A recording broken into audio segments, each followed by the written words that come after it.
رب اشرح لی صدری ویسر لی امری واحلل عقدۃ من لسانی یفقہوا قولی ربی زدنی علما۔ اللہم صلی علی محمد وعلی آل محمد۔ آج اللہ تعالیٰ کی مدد اور اللہ تعالیٰ کی تائید اور اس کی نصرت سے ہم چوتھے سپارے کا آغاز کریں گے، اور سورہ آل عمران آیت نمبر 92 سے آج ہم اپنے لیکچر کا آغاز کریں گے۔ اعوذ باللہ من الشیطان الرجیم، بسم اللہ الرحمن الرحیم۔ لن تنالوا البر حتی تنفقوا مما تحبون وما تنفقوا من شیء فإن اللہ بہ علیم۔ تم نیکی کو نہیں پہنچ سکتے جب تک کہ اپنی وہ چیزیں خدا کی راہ میں خرچ نہ کرو جنہیں تم عزیز رکھتے ہو، اور جو کچھ تم خرچ کرو گے اللہ اس سے بے خبر نہ ہوگا۔ اور اس آیت میں ایک تو انفاق فی سبیل اللہ کی طرف ترغیب دی جا رہی ہے، انفاق فی سبیل اللہ کا حکم دیا جا رہا ہے، اور دوسرا نیکی کا کیونکہ پیچھے سارا سلسلہ جو ہے ہم یہود کے بارے میں پڑھتے آ رہے ہیں، تو یہود کے اندر ایک نیکی کا ایک کانسیپٹ تھا جو اپنے دماغ میں وہ نیکی کے بارے میں رکھتے تھے، اور ان کے ذہن میں یہ تھا نیکی کا کانسیپٹ کہ آپ اپنی ظاہری شکل و صورت جو ہے نا، ایک یہودیوں کا ایک خاص قسم کا لباس یا ان کے داڑھی کی ایک خاص وضع، ان کے بالوں کی جو کلمے ہیں ان کا ایک خاص قسم کا انداز، اور جو فقہی مسائل ہیں، بس جو فقہی مسائل میں جتنا زیادہ ڈیپ نالج رکھتا تھا اتنا ہی اس کو مذہبی سمجھا جاتا تھا، اور اتنا ہی اس کو نیک سمجھا جاتا تھا۔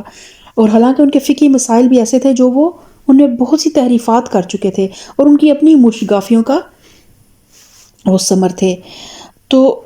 اوپر دین کا ایک بظاہر لبادہ اوڑھا ہوا تھا سب یہودیوں نے، لیکن بالعموم یہودیوں کے بڑے بڑے دیندار لوگ بھی جو ہیں وہ اس اوپر کے اس چولے کے نیچے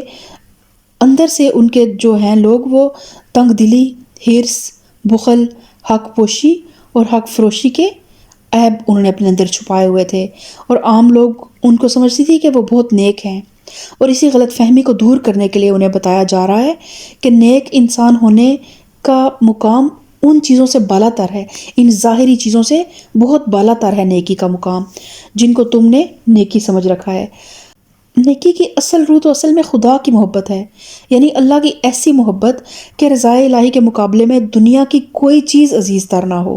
جس چیز کی بھی محبت آدمی کے دل پر اتنی غالب آ جائے کہ وہ اسے خدا کی محبت پر قربان نہ کر سکے تو سمجھو وہی اس انسان کا بت ہے، اور جب تک وہ اس بت کو توڑے گا نہیں نیکی کے دروازے اس پر بند رہیں گے۔ اور اس روح سے خالی ہونے کے بعد ظاہری طور پر ہم چلے وہاں تو یہود کا تذکرہ بے شک خطاب یہود سے ہے، لیکن پہلے جب سے یہود کا ذکر آنا شروع ہوا ہے تب سے میں آپ کو یہی بتا رہی ہوں کہ خطاب یہود سے ہے، لیکن جگانا مقصود ہمیں ہے کہ کہیں امت محمدی جس کو اب یہود کو جس منصب سے ہٹا کر اللہ تعالیٰ نے جس منصب پر امت محمدی کو بٹھایا ہے، تو امت محمدی بھی کہیں صرف بظاہری ایک نیک حلیہ بنانے کو نیکی نہ سمجھنے لگ پڑے کہ ہماری داڑھی بہت لمبی ہو اور ہم نے بظاہر ایک ایسا لباس بھی پہنا ہو، ہم نے تسبیح بھی ہاتھ میں پکڑی ہوئی ہو، لیکن معاملات میں ہم لوگوں کے ساتھ حق ان کے تلف کرتے ہوں، اللہ کے حقوق میں بھی کمی کرتے ہوں، اللہ کی مخلوق کے حقوق میں بھی کمی کرتے ہوں، تو سمجھیں کہ پھر اس طرح کا جو ایک ظاہری لبادہ ہے نا، اس کی مثال اس طرح یہ ہے کہ کسی گھن کھائی ہوئی لکڑی کے اوپر آپ روغن پھیر دیں، اسے پالش کر دیں تو بس وہ چمکنے لگ پڑے گی۔ تو انسان تو ایسے روغنوں سے دھوکے کھا سکتے ہیں، لیکن اللہ تعالیٰ کبھی دھوکہ نہیں کھا سکتا۔ کل الطعام کان حلا لبنی اسرائیل الا ما حرم اسرائیل علی نفسہ من قبل ان تنزل التوراۃ۔ کھانے کی یہ ساری چیزیں جو شریعت محمدی میں حلال ہیں بنی اسرائیل کے لیے بھی حلال تھیں، البتہ بعض چیزیں ایسی تھیں جنہیں تورات کے نازل کیے جانے سے پہلے اسرائیل نے خود اپنے اوپر حرام کر لیا تھا۔ ان سے کہو اگر تم اپنے اعتراض میں سچے ہو تو لاؤ تورات اور پیش کرو کوئی عبارت۔ تو اب ہوا یہ کہ جب یہود جو ہیں وہ نبی کریم صلی اللہ علیہ وآلہ وسلم پر کوئی بھی اصولی اعتراض نہ کر سکے، کہیں بھی انہیں آپ صلی اللہ علیہ وسلم کے اخلاق میں، کردار میں، کہیں پر بھی جب انہیں کوئی جھول نظر نہ آیا تو پھر انہوں نے کیا کیا؟ فقہی اعتراض اٹھانے شروع کر دیے۔ اور اس سلسلے میں ان کا جو پہلا اعتراض تھا وہ یہ تھا کہ آپ صلی اللہ علیہ وآلہ وسلم نے کھانے پینے کی بعض چیزیں ایسی ہیں جن کو آپ نے اپنے اوپر حلال کر دیا ہے اور جو پچھلے انبیاء کے زمانے سے حرام چلی آ رہی تھیں۔ تو یعنی کہ بظاہر تو آپ صلی اللہ علیہ وآلہ وسلم بھی یہود کا کہنا تھا کہ آپ یہ کہتے ہیں کہ آپ وہی پرانا دین لے کر آئے ہیں جو حضرت موسیٰ کا تھا یا حضرت ابراہیم کا تھا، تو انہوں نے تو یہ چیزیں اپنے اوپر حرام کی ہوئی تھیں، تو آپ نے یہ چیزیں اپنے اوپر کیسے حلال کر لیں؟ تو پھر اللہ تعالیٰ اسی اعتراض کا جواب دے رہا ہے کہ اسرائیل سے مراد حضرت یعقوب علیہ السلام ہے، کیونکہ ان کا لقب جو تھا وہ اسرائیل تھا۔ تو حضرت یعقوب نے کچھ چیزوں کو بعض طبعی کراہت کی بنا پر یا کسی مرض کی بنا پر ان سے اعتراض فرمایا تھا انہوں نے، تو بعد میں ان کی اولاد نے انہیں ممنوع سمجھ لیا، اور اس وجہ سے بنی اسرائیل یہ سمجھتے تھے کہ یہ چیزیں حرام ہیں، حالانکہ اللہ تعالیٰ نے یہ چیزیں حرام نہیں کی تھیں، بلکہ حضرت یعقوب نے خود انہیں، جیسے کسی انسان کو کوئی چیز تکلیف دیتی ہے تو وہ اسے نہیں کھاتا، تو پھر ان کی اولاد نے ان کی اطاعت میں ان کو نہ کھایا، اور بعد میں آنے والی نسلوں نے پھر ان کو یہاں تک کہ حرام قرار دے دیا۔ اس کے بعد جو لوگ اپنی جھوٹی گھڑی ہوئی باتیں اللہ کی طرف منسوب کرتے رہیں وہی در حقیقت ظالم ہیں۔ کہو اللہ نے جو کچھ فرمایا ہے سچ فرمایا ہے۔ تم کو یکسو ہو کر ابراہیم کے طریقے کی پیروی کرنی چاہیے، اور ابراہیم شرک کرنے والوں میں سے نہ تھا۔ یعنی اللہ تعالیٰ فرما رہا ہے کہ یہ ان فقہی باتوں میں پھنستے جا رہے ہو، نٹی گریٹیز میں پڑھتے جا رہے ہو، جو یہود کا شروع سے ایک طریقہ تھا، کیلو کال میں پڑ جانا، بال کی کھال اتارنا۔ اللہ تعالیٰ فرماتا ہے کہ دین کی جڑ تو صرف اللہ وحدہ لا شریک کی بندگی ہے، جسے تم نے چھوڑ دیا ہے اور شرک کی علائشوں میں مبتلا ہو گئے ہو، اور آپ بحث کرتے ہو فقہی مسائل میں، حالانکہ یہ وہ مسائل ہیں جو اصل ملت ابراہیمی سے ہٹ جانے کے بعد، انحطاط کی طویل صدیوں کے بعد تمہارے علماء کی مشگافیوں سے پیدا ہوئے ہیں۔ ان اول بیت وضع للناس للذی ببکۃ مبارکا وہدی للعالمین، بے شک سب سے پہلی عبادت گاہ جو انسانوں کے لیے تعمیر ہوئی وہ وہی ہے جو مکہ میں واقع ہے، اس کو خیر و برکت دی گئی تھی اور تمام جہان والوں کے لیے مرکز ہدایت بنایا گیا تھا۔ تو یہودیوں نے اب دوسرا اعتراض کیا کیا کہ آپ صلی اللہ علیہ وآلہ وسلم نے بیت المقدس کو چھوڑ کر خانہ کعبہ کو قبلہ کیوں بنا لیا؟ یعنی کہ ان کا اعتراض یہ تھا کہ جب پچھلے انبیاء کا قبلہ بیت المقدس تھا تو آپ صلی اللہ علیہ وآلہ وسلم نے پھر کعبہ کو قبلہ کیوں بنایا؟ تو اس کا جواب بڑی تفصیل میں ہم سورہ بقرہ میں بھی پڑھ چکے ہیں، لیکن کیونکہ یہودی جو ہے نا وہ اپنے عادت سے باز نہیں آتے تھے تو وہ ہنوز یہ اعتراض کرتے چلے جا رہے تھے۔ تو یہاں پر پھر اللہ تعالیٰ نے دوبارہ جواب دیا ہے کہ بیت المقدس جو ہے نا، اب بیت المقدس کی ہسٹری کچھ اس طرح ہے، بائبل میں بھی اس کی شہادت موجود ہے کہ حضرت موسیٰ علیہ السلام کے 450 سال بعد حضرت سلیمان نے اس کو تعمیر کیا تھا، اور حضرت سلیمان نے ہی کے زمانے میں وہ قبلہ بنا تھا۔ تو اس کے برعکس جو عرب کی تمام متواتر اور متفق علیہ روایات سے ثابت ہے کہ خانہ کعبہ کو حضرت ابراہیم نے تعمیر کیا تھا، اور وہ حضرت موسیٰ سے 800-900 برس پہلے گزر چکے تھے، لہٰذا کعبہ کی اولیت ایک ایسی حقیقت ہے جس میں کلام کی کوئی گنجائش نہیں ہے۔ فیہ آیات بینات مقام ابراہیم ومن دخلہ کان آمنا،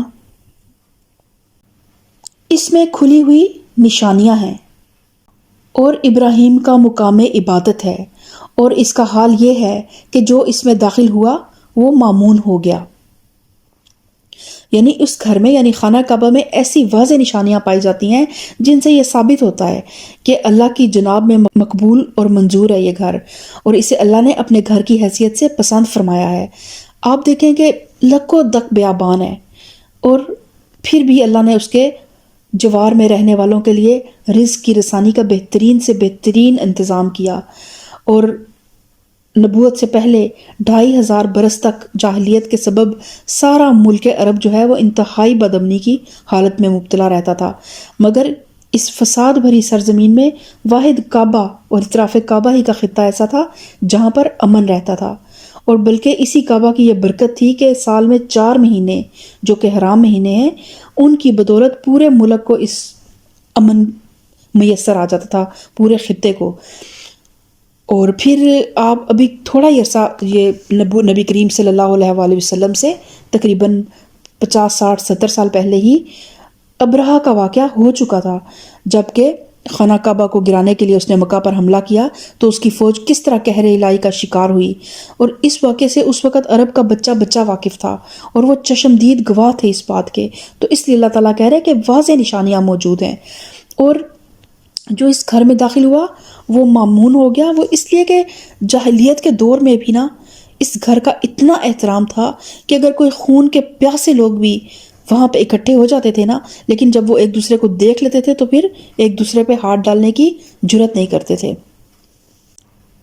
وَلِلَّهِ عَلَى النَّاسِ حِجُّ الْبَيْتِ مَنِ اسْتَطَاعَ إِلَيْهِ سَبِيلًا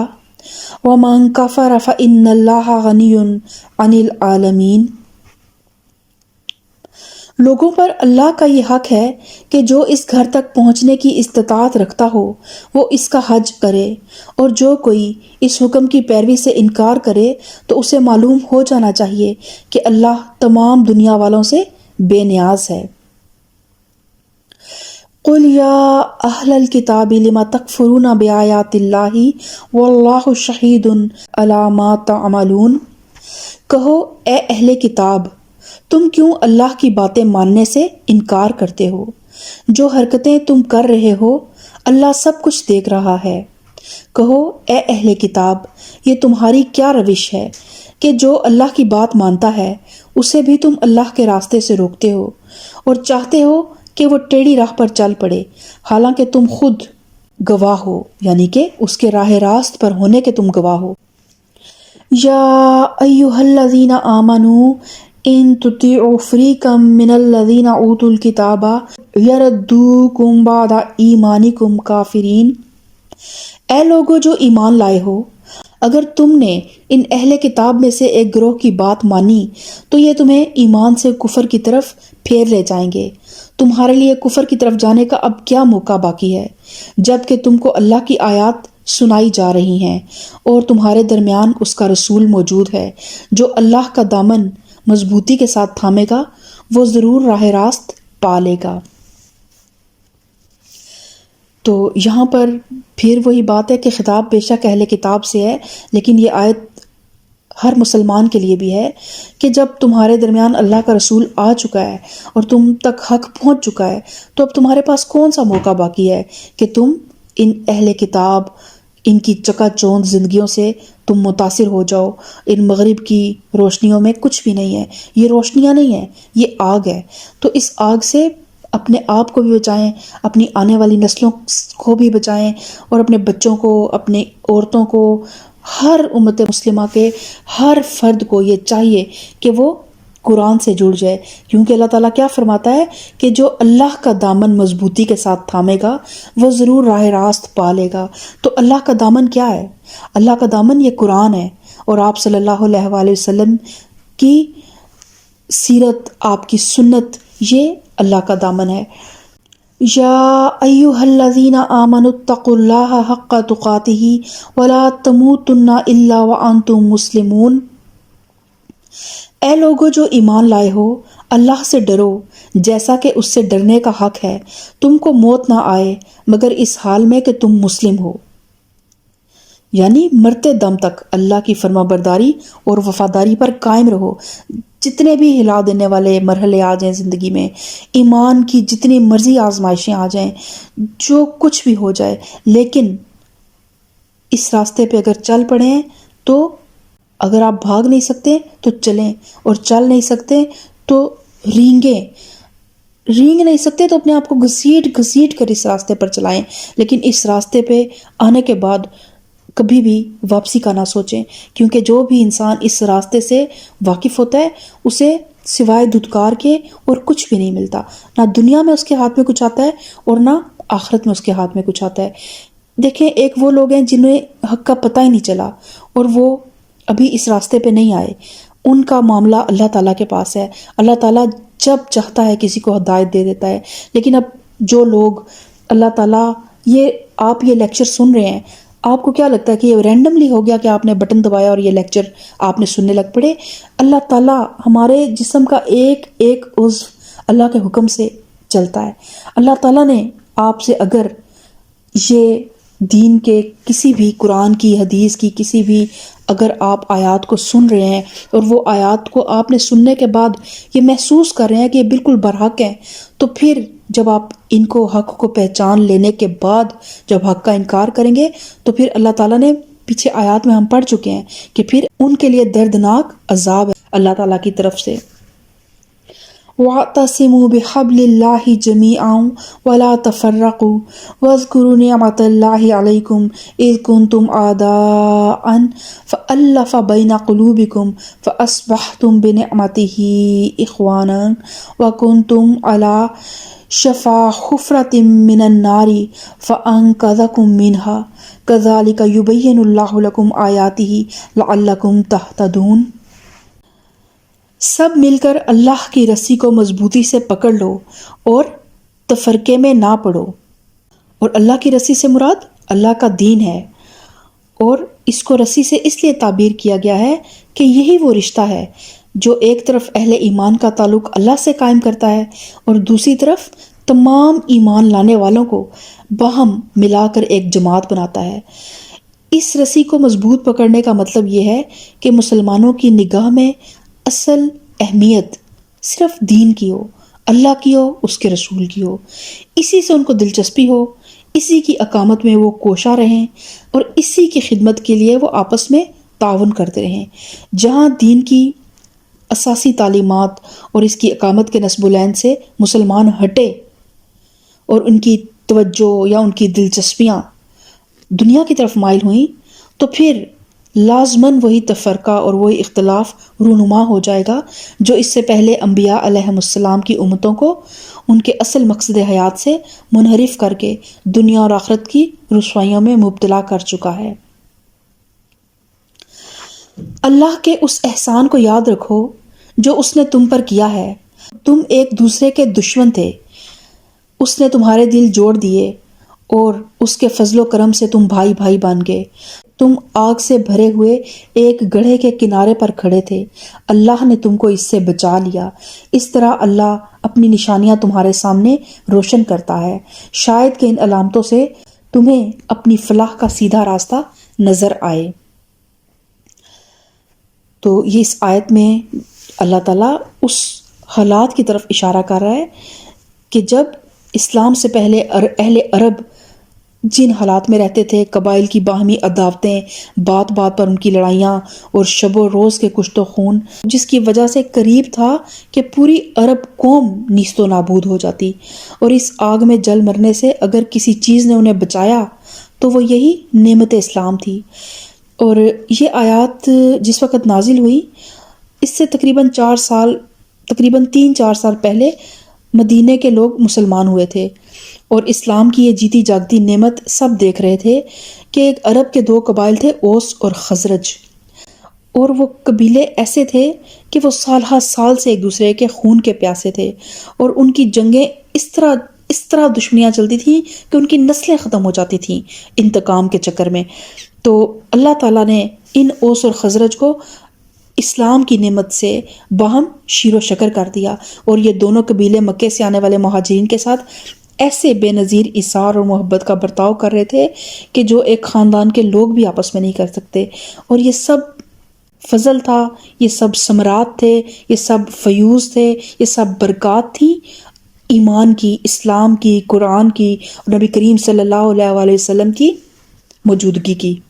اللہ تعالیٰ کہتا ہے کہ اللہ اپنی نشانیاں تمہارے سامنے روشن کرتا ہے، شاید کہ ان علامتوں سے تمہیں اپنی فلاح کا سیدھا راستہ نظر آ جائے۔ یعنی کہ اگر تم آنکھیں رکھتے ہو تو ان علامتوں کو دیکھ کر خود ہی اندازہ کر سکتے ہو کہ آیا تمہاری فلاح اس دین کو تھامنے میں ہے یا اسے چھوڑ کر پھر اسی حالت کی طرف پلٹ جانے میں جس کے اندر تم پہلے مبتلا تھے۔ آیا تمہارا اصلی خیر خواہ اللہ اور اس کا رسول ہے یا وہ یہودی اور مشرک اور منافق لوگ جو تمہیں حالت سابقہ کی طرف پلٹانے کی کوشش کرتے ہیں؟ تو یہاں پہ اللہ تعالیٰ مسلمانوں کو پیچھے تمام خطاب یہود و نصارہ سے کرنے کے بعد اب اللہ تعالیٰ نے یہاں پر ان نئے مسلمان جو مدینہ میں آئے تھے اور یہودیوں کی چرب زبانیوں کی وجہ سے بعض اوقات ان کے وہ ایمان کو متزلزل کرنے کی کوشش کرتے تھے، ان کو شکوک و شبہات میں ڈالنے کی کوشش کرتے تھے، تو اللہ تعالیٰ نے ان کو ان کا ماضی بھی یاد دلایا کہ دیکھو کیا حالات تھے تمہارے، اور آج تمہارے دل اللہ تعالیٰ نے ایمان کی وجہ سے ایک دوسرے کے لیے تمہارے دل میں کوئی غل نہیں رہا، کوئی بغض نہیں رہا، اور اللہ تعالیٰ نے تمہیں محبتوں کا امین بنا دیا ہے۔ تو اس لیے ان یہود اور نصارہ سے بچ کے رہو اور دوبارہ کبھی ان کے چکر میں یا ان کی ریشہ دوانیوں میں آنے سے ہمیشہ بچنے کی کوشش کرنا۔ تو آج کا لیسن ہمارا یہیں تک تھا۔ اللہ تعالیٰ ہمیں بہترین انداز میں قرآن پاک کو سمجھنے اور بہترین انداز میں قرآن پاک کو سمجھانے کی توفیق عطا فرمائے۔ اللہ تعالیٰ ہمیں اپنی رسی کو مضبوطی سے تھامنے کی توفیق عطا فرمائے۔ اللہ تعالیٰ ہمیں تفرقے سے بچائے۔ اللہ تعالیٰ امت محمدی کو ایک کر دے۔ آمین ثم آمین۔ اللہ تعالیٰ ہمیں صراط مستقیم پہ چلنے کی توفیق عطا فرمائے۔ آمین۔ سبحان ربک رب العزت عما یصفون وسلام علی المرسلین والحمد للہ رب العالمین۔